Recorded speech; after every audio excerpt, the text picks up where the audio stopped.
Wag ko daw masyadong galingan. Kasi nga mga B, nainis yung kasama ko. Kasi narinig daw niya dun sa usapan ng customer ko na ginagawan ko na. Ang pangit-pangit naman ang ginagawa niya. O naman mga B, medyo nadismaya. Hello mga B! Ako nga pala si Komi, ang inyong masayaing purista dito sa Saudi Arabia. And for today's Bulaklak serye, naglagay na nga ako nitong mga steel grass. Pagdudugsong-dugsongin natin siya na parang ganyan. Siyempre mga B, gagalingan natin. Para talagang magandahan yung ating customer at sa susunod ay bumalik siya dito. Kaya ka hindi binabalikan kasi di mo ginagalingan. Ay, sorry may ad. So ito na nga mga B, ginamit lang natin yung steel grass pang design nitong ating design. Bakit ang gulo? Siyempre gagamit tayo ng mga fushi. Fushi ng mga rosas mo. Ay, may mekos-mekos lang natin yan from the top, from the bottom. Tapos pansinin nyo mga B, yung direksyon ng mga rosas ay pataas. Siyempre para magkaroon siya ng korte kasi nga iaayon natin siya sa design. Maglalagay din tayo dyan sa ilalim hanggang sa pababa ng pababa. Na parang spaghetti pababa. O yan, habang naglalagay tayo ng mga rosas mga B, paki-comment down below naman kung saan na nakarating itong ating video. Siyempre mga B, kung nagagandaan po kayo, tutuwa sa mga voiceover ko. Abay, wag nyo pong kakalimutan na pusuan at mag-comment kung ano pa yung magagandang gawin natin sa susunod. Kasi mga B, pipili ako ng pwede natin design na magaya sa next time. Pag natapos naman ito mga B, maglalagay na tayo nitong mga roscos. Sobrang tibay nitong mga roscos na to at hindi namamatay. Yes, hindi namamatay yung pag-ibig mo sa kanya. Kahit na linoloko ka na niya. Kasi masarap. Ay, sorry, may ad. So ito na nga mga B, pupunuin lang natin ng mga roscos na greens yan para talagang makatipid tayo. Alam nyo naman, mataas yung bilihin ngayon. Pati nga itong mga customer namin, umaaray na rin na sa mga presyo ng bulaklak. Kasi isipin mo mga B, dumating ako dito sa Saudi Arabia, 5 real lang ito. Ngayon, 10 real na. Ito na nga, naglagay na nga akong mga baby roses. Hindi ito yung baby mo ha. Kasi yung baby mo, iba yung pangalan. Ito naman, Rose yung pangalan. Ala, naalala mo si Rose? Baby Rose yarn. Siyempre, dada ako ng dada, naglalagay na pala ako nitong mga gypsophilia na panakip butas. Sasabihin ko na naman, paulit-ulit na naman yung mga panakip butas na yan. Hindi ko na sasabihin to sa vlog na panakip butas ka lang. Ay, sorry, may ads. Siyempre mga B, maglalagay din tayo ng mga tulips. At gusto ko nga, pa-tsunami weave yung gagawin natin. Para bang nakaalon-alon siya na ganyan. Siyempre, para maging matuwa yung ating customer. Pag natuwa yung ating customer, pwede tayong bigyan ng tip.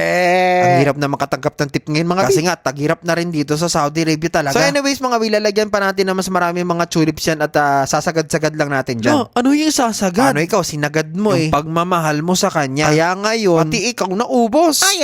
O isprayan na natin yung mga greens natin mga B, tapos mag-i-spray pa rin tayo ng tubig para maging fresh at syempre, hindi ka naiwan ng yung jowa. Ay sorry, yung flower arrangement pala natin. So ito na pala mga B, ang ating finished product na wave flower arrangement. O diba, nagandaan po ba kayo mga B? Kasi yung ating customer sobrang nagandahan. What if kung yung crush mo yung nagandaan sa'yo? Wala, sana all. Kung nagandaan po kayo mga B, comment down below. Siyempre, pusuan na rin yung ating video. Share na rin para magkaroon ng blessing sa katapusan. Because the more sharing is the more blessing. Mag-like, mag-follow at mag-subscribe para sa mas maraming pang mga bulaklak serye na hatid sa inyo ng one and only na masayaing florista dito sa Saudi Arabia. Siyempre, walang iba kundi si Ko is me. Oh, me. So, paano ba yan mga B? Kita-kits ulit ha. Bye-bye you. Mama chup chup.